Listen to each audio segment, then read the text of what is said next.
bénisse. Shalom, shalom. Nous sommes ici.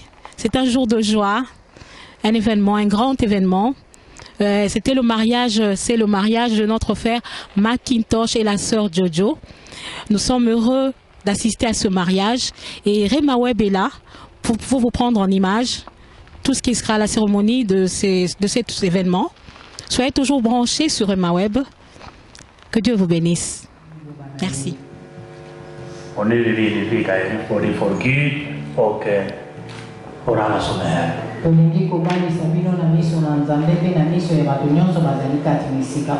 Jesus sa Matteus evangeliet 19.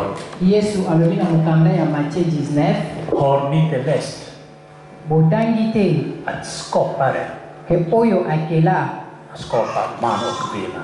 ye akela mobali pe akeli mwasi. Det är därför mannen ska lämna sina föräldrar Yango nde mobali esengeli atika baboti na ye och förena sig med sin hustru. akoma eloko moko na mwasi na ye. Och båda två blir ett. Bango mibale bakokoma moko.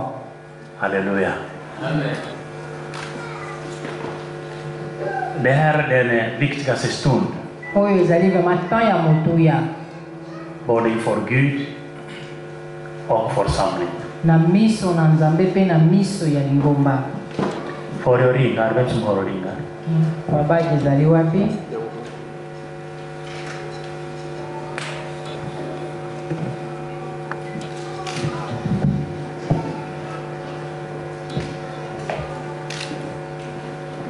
Jesus vitakade för de här ringar. Yesu totondi opona bapete oyo. De är bara en kärlekssymbol. Ezali kaka symbole ya bolingo. Men den riktiga kärlek finns i mina vänners hjärta. Bolingo ya solo ezali na mitema ya bandeko na ngai. Men jag låter de här ringarna vara en påminnelse av denna dag. Tika ete bapete oyo ezala korapele bango mokolo na lelo. Välsigna dem i Jesu Kristi namn. Pambola yango na kombo na Yesu. Amen.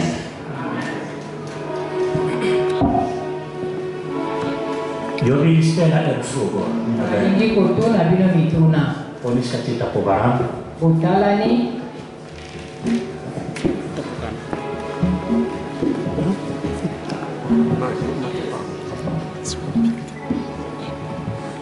Jag börjar med dig, min syster. Nazali kobanda na yo ser. Sen vi går till min bror. Peto kokende epaya ndeko na biso ya kobanda. Att vi ska bara titta på varandra just nu. Esengeli kaka botala na kaka bozwa mwa ntango ya kotala na kaka.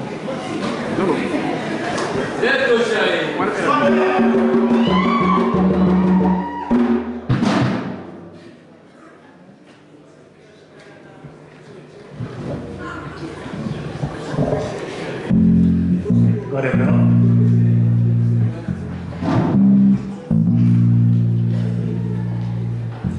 Och nu frågar jag dig, Nzazi Armel Makindo.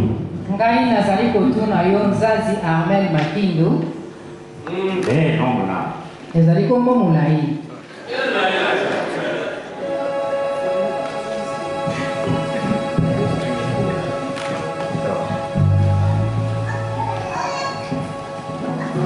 Vill du ta denna Nissa Georgette Senga Olingi kozwa ndeko na biso na Georgette Senga att vara din hustru, azala mwasi na yo, respektera henne och älska henne korespekte ye pe kolinga ye, och alltid vara ärlig mot henne kozala toujours na solo epai na ye, och säga att det bara döden som kan skilja oss åt. ezali kaka liwa ya mondenge kokapola biso.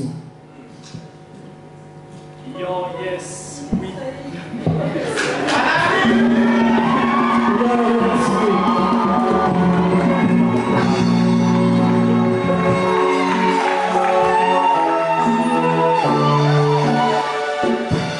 Vår bror sa, ja, yes, oui. Ndeko na biso alobi ezali bongo. Jag vet inte vilka språk är det, men Nayebi te so eza na mikoni. jag är i alla fall på svenska. Oui, ezali quand même na kisodoa. Amen. Då frågar jag dig, min syster. Nazali kotuna yo ndeko na ngai ya mwasi. Viluto dena nzazi mankindo amen. Chidin ektaman okvora onom drogen. Olingi kozwa ndeko na biso nzazi makindo Ahmed lokola mobali na yo pe ozala fidèle epai na ye. At respectera en onom. Respectera onom. Vora heli mutonom.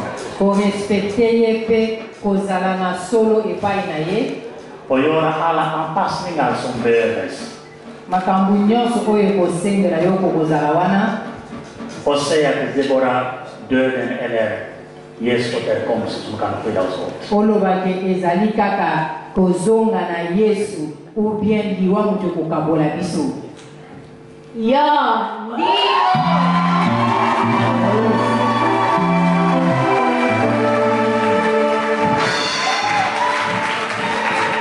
Sisters borade yo och ndio. Ndio. Ndio. Amen.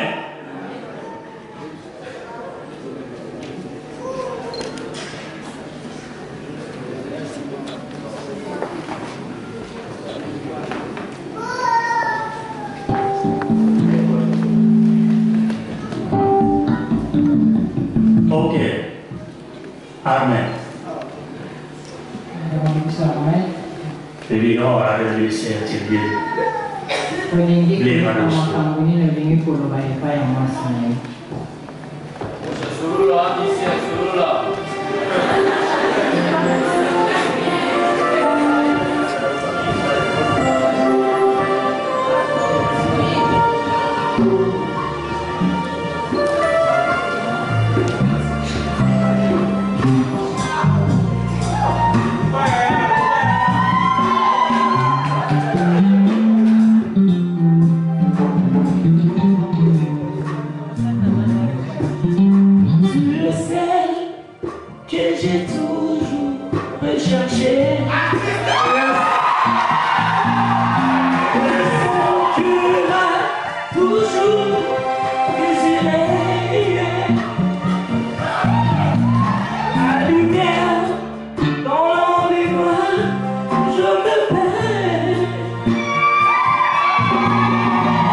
Je vais te montrer tout ce qu'il y a au moins.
Tozana église awa to bato belé libanda to ebité événement nezoleka na émission na biso ya lelo car sur Naremwa News to yambi mosali nzambe moko munene le pasteur Chinyama toko pesa liloba.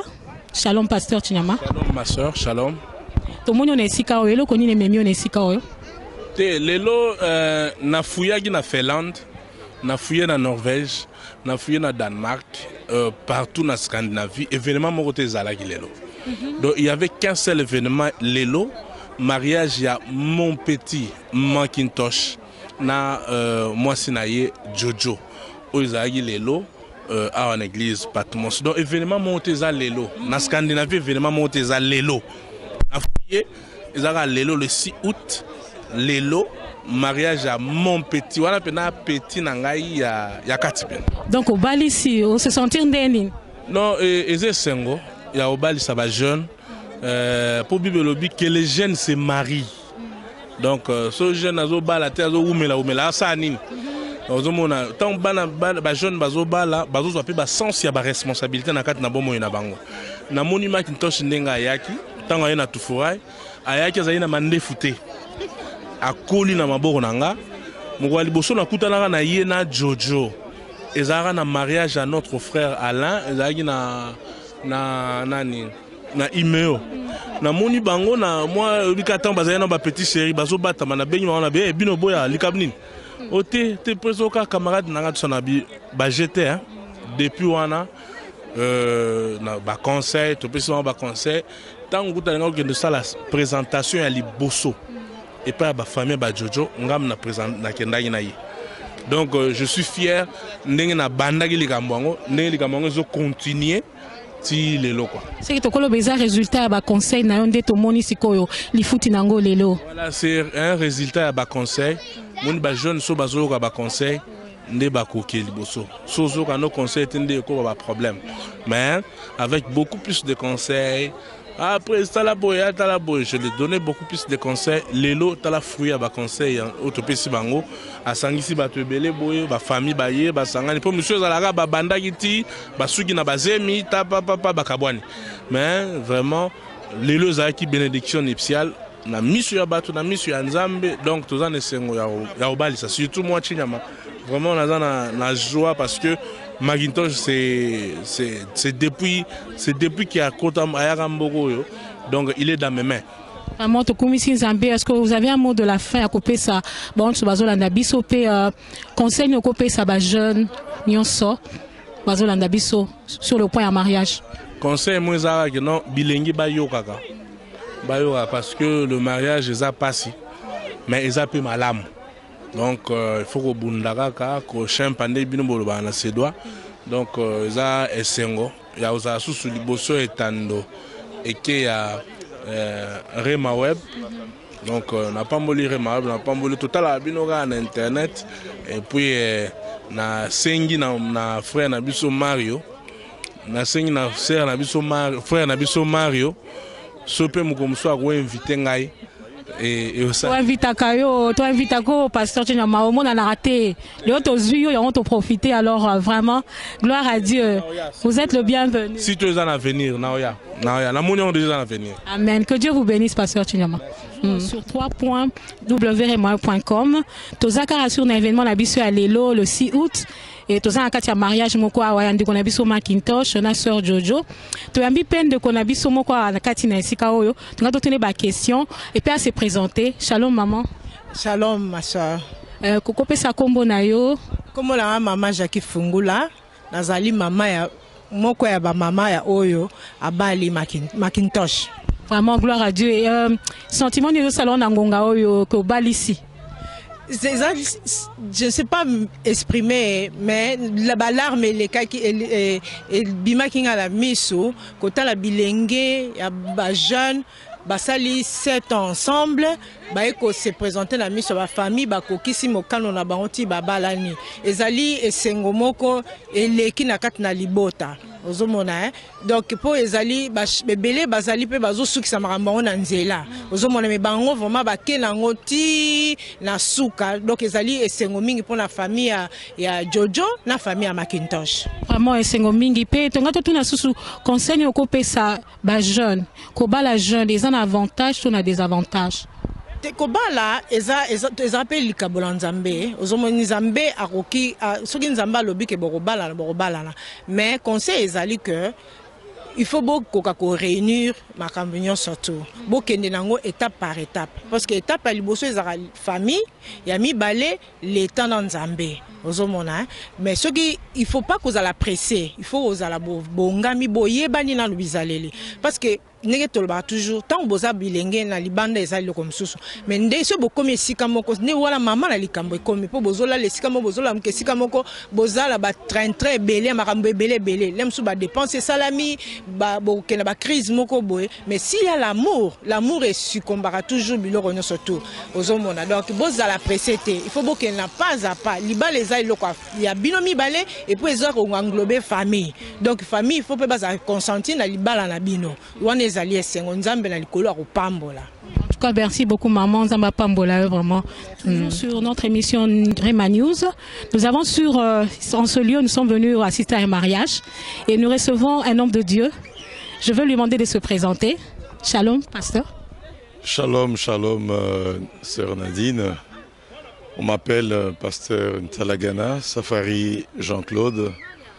Je suis pasteur à Kinshasa, à l'extension de la borne à la Gombe, qu'on appelle le Centre évangélique francophone Parole du Salut. Merci. Merci beaucoup, pasteur. Nous sommes très contents de vous recevoir ici sur Rema Web. Nous sommes ici dans un mariage des jeunes. Y a-t-il un avantage à se marier aux jeunes? Ben, écoutez, s'il y a un avantage, la réponse est que il n'y a pas mieux que de pouvoir se marier un jour dans la vie, d'autant plus que c'est Dieu qui a institué le mariage. Il n'est pas bon que l'homme soit seul. C'est-à-dire que toute personne devenue adulte, responsable, est censée honorer Dieu, les parents, l'Église, en passant par le mariage. Parce que c'est Dieu qui a dit il n'est pas bon que l'homme soit seul. Donc tout homme ayant la capacité de se marier qui ne le fait pas, il est en train de désobéir à la volonté parfaite de Dieu. Donc il faut se marier à un certain moment et ça démontre qu'on aime Dieu et qu'on est adulte et responsable, d'autant plus qu'il est dit également procréer, remplissez la terre. Pourquoi ne pas contribuer à ce remplissage de la terre par une progéniture qu'on peut apporter comme contribution à ce que Dieu demande? Merci. Oui, merci, pasteur. Il y a un âge pour se marier? Ben, l'âge, écoutez, tout dépend des générations. Nos pères se mariaient à 18 ans parce qu'il y a 50 ans, la maturité, il y a 60 ans, la maturité, c'était déjà presque à 17 ans.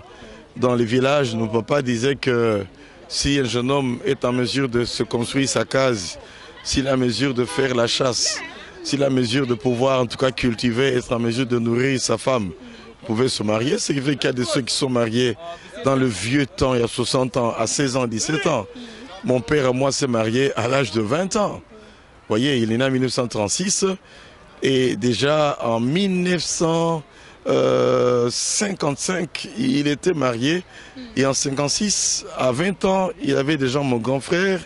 En 58, à 22 ans, il m'avait mis au monde. Cela veut dire que tout dépend de la maturité. Un jeune homme, par exemple, qui a fini sa licence à l'âge de 21 ans, qui travaille pendant 2 ans pour économiser, pourquoi ne pas se marier à 23 ans? Vous voyez, à quoi ça sert de dire que voilà, bon, que je puisse d'abord vivre, utiliser mon argent seul, puis je me marie. Écoute, dès que tu atteins la maturité, tu as pu finir tes études, et que tu as la capacité de pouvoir payer ta dot, te marier et te comporter en responsable. Pas dire que tu te maries, après tu commences à flirter à gauche et à droite, non. Hein? Un homme pour une femme, tu es mature et que tu peux le faire, tant mieux, vas-y. Certains temps jusqu'à 30 ans. Moi je me suis marié à 30 ans, différemment de mon père, qui lui s'est marié à l'âge de 19 ans, comme j'ai dit ici, à 30 ans, mais croyez-moi, comme j'avais commencé à travailler déjà à l'âge de 19 ans, si ce n'était pas le voyage que j'ai effectué en Europe à l'âge de 21 ans, probablement qu'à 25 ans, je pouvais me marier. Bon, je ne le regrette pas, parce que m'étant marié à 30 ans, aujourd'hui à 58 ans, eh ben, j'ai des enfants de 27 ans, je ne le regrette pas. Hein? Mais j'encourage ceux qui peuvent se marier le plus tôt possible de le faire, hein, pourquoi pas. Donc il n'y a pas d'âge, c'est la maturité qui compte. C'est l'affaire de maturité et de responsabilité. Un petit conseil pour tous les jeunes qui aspirent au mariage. On ne va pas vous prendre longtemps, donc un petit conseil, pasteur Safai. Oui, bon, jeunes qui aspirent au mariage, je veux dire ceci. Le mariage n'est pas une affaire d'enfant. Voyez, tu aspires au mariage, sache que c'est pour la vie. Et avec une seule femme, hein, et pour les filles, c'est avec un seul homme. Voyez, c'est ça d'abord. Deuxième chose, se préparer en conséquence. Savoir qu'on quitte l'orbite des célibataires pour entrer dans le mariage. Hein, c'est toute une autre orbite. On quitte père, mère et on s'attache à sa femme. Il faut savoir que quand on se marie, ta femme devient ta meilleure amie, ta meilleure confidente, ta meilleure conseillère. Eh bien, tu es appelé maintenant à partager ta vie avec. Hein? Donc il faut être prêt à quitter pour s'attacher et demeurer jusqu'à ce que la mort va vous séparer. Donc ne vous mariez pas par hasard, ne vous mariez pas par accident, ne vous mariez pas parce qu'on vous a poussé à vous marier, mais mariez-vous parce que vous avez réalisé que c'est le moment et vous savez à quoi vous vous engagez. Il n'y a pas de mariage au brouillon, il n'y a pas de mariage à laisser, il n'y a pas de mariage non plus que l'on peut faire sous un contrat quelconque. C'est pour la vie. Merci. Donc préparez-vous en conséquence et engagez-vous une fois pour toutes. Je suis fier de l'avoir fait. Et voilà, 28 ans de mariage avec une seule femme, j'en suis extrêmement fier. C'est pour ça que je peux en parler avec autant de conviction. Merci. Merci beaucoup, pasteur. Que Dieu vous bénisse. Merci pour votre temps. C'est moi qui vous remercie, Nadine, pour cette opportunité. Merci. Merci, pasteur. www.remaweb.com. Toujours continuer quand on a événement à l'élo, mariage en Nabiso Macintosh, na sœur Nabiso Jojo. Tous en a pasteur Antonio Awa. Yende à Bali 6 mois à l'élo, yende à bénir mariage. Tu as tourné ma question. Tu on peut s'emboter. Shalom, pasteur. Shalom, c'est Nangana de bonne yope. Malamu Nangolo Nzambe. Lelo événement munene, ozo se sentir ndenge nini? Yalibosona na kumisi Nzambe pona événement oyo. Lokola koba les ali toujours na mokano na Nzambe, do faut kumisa na l'Éternel. Nazana esengo parce que Macintosh azali mwana kati na église, ezala kesengo toujours tango papa aza kobali sabana. Même kati na ba famille na biso normal tango mwana komi na âge azumokana kobala toujours ezala kesengo yango esengo na ngai ke bana baza kobala bazokoma ba responsable ndeka tosili kote ya wana azali susu mwana mokete akomi mukolo akomi muta ba responsabilité donc esengo na ngai nde yango wana. Est-ce que kobala jeune est un avantage to koko expliquer bande ko bazolanda biso? Bon, ezo dépendre na mutu omoni ezana bato mususu parfois Nzambe abengie na kibo jeunesse na ye soki mutu ndengo na babengie na kibo jeunesse na ye ezalaka toujours malamu kobala po ete permettre yo osalela Nzambe na kimia elinko lobateke pona pointe yango po bato ba interpréter nga mabete elinko lobateke mutu wa bali ta ko salela Nzambe te ako sala ne pe Nzambe mais ezalaka malamu ne na lobike soki mutu azana mwasi na ye pona ko éviter makama mike oye koko yela yo batantation makambo songolo donc ozala bien ko zana mwasi situ mwasi pe azali sungi kati na ministère oyo biso to aliko sala donc kobala elenge ezali malamu mingi na mutu oyo amonike akoki mais ezape compétition te que lokola elenge abali et que belenge nyonso babala na parce que ça na bilenge mususu bakolina no te na maturité oza komona do bilenge wana toko koloba na bango te ke babala parce que pour bala faut comme apé mutu oza na maturité que na za la responsable na engagement oyo ngai nazui.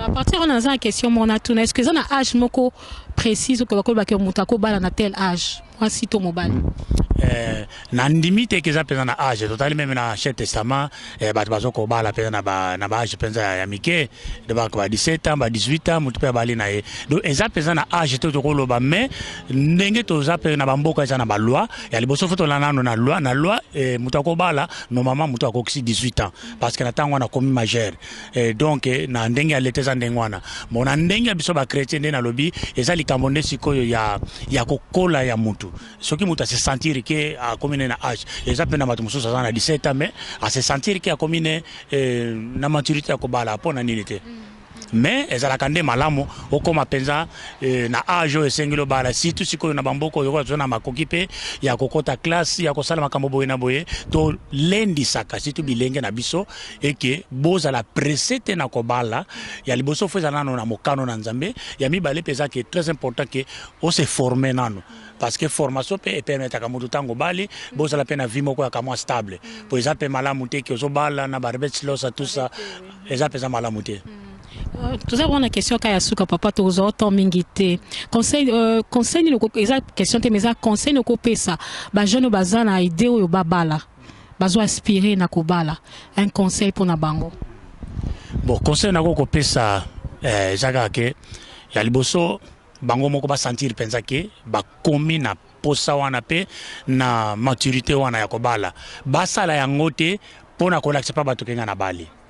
Donc faut bazwa pesa tant que ba yemoko avanda asala ni na mesure conscience na yemo na pesa ke na komi pesa na tango wana ya kobala plus tango likamba kobala pe yaka na mutu oko sentir que no sikoyo na komi pesa na posa na zala na mwasi ozo komona eloko basengili basala yango wana ya mususu pesa like no tango ozo kobala ko kanisa te ke batu songolo nde bakozala ba responsable mariage na yo yomoko sala bomba mbongo poete mariage na yo eleka ndenge yo moko lingi bato bakoya ba inviter même ba para bango bako bakisa kaka ndambo bango bako bakisa mais yo sala mariage selo poche na yo moko donc conseil on appelle to pesa komi na belenge ko lobate ke no yo ozo bala ozo compter na poche ba para ozo compter na poche ba non compter na poche na yo moko na bo na poche na yo moko si mande ba bakoya bako bakisa bako bakisa donc toli na ko pesa bango ngo wana ko za la presete ezali compétition te bo se préparer bo surtout otanga kelasi surtout pe bon wana ezali na ndenge ya mokili mais na ndenge ki bon nzambe pe ezala na volonté na nzambe il faut toujours prier bon de la nzambe alakisa yo Ève na yo to alakisa yo Adam na yo c'est très important parce que na lobango déjà na programme ko tozalaka nango alobi ke batu mingi basala berer parce que nzambe asalaki Ève pour Adam, puis Adam pour Ève. Alors ce que ça l'erreur que erreur que nous sommes bala Ève que bala Susanna to bale mutu songolo donc ça problème. Moi c'est pendenge moko erreur que nous bala Adam yo que bala Anderson que bala mutu songolo donc ça problème. De Luka oyo nzambe abongi ça pona yo et pona ko Luka des problèmes ça la kande wana parce que faut ça n'a pas chance. Faut ça dans l'écoute, on a la peine que sûr que no oyo penza yeyo nzambe aponeli ngai. Mais wana ndeza ba enseignement mususu Vraiment, merci beaucoup, Pasteur Antonio Nzambe Apambola yo. Nzambe Apambola bino, Nzambe Apambola mission oyo bozako sala et tika ete loboko na Nzambe ezala kati na bino. Amen, amen, merci. Vraiment TV.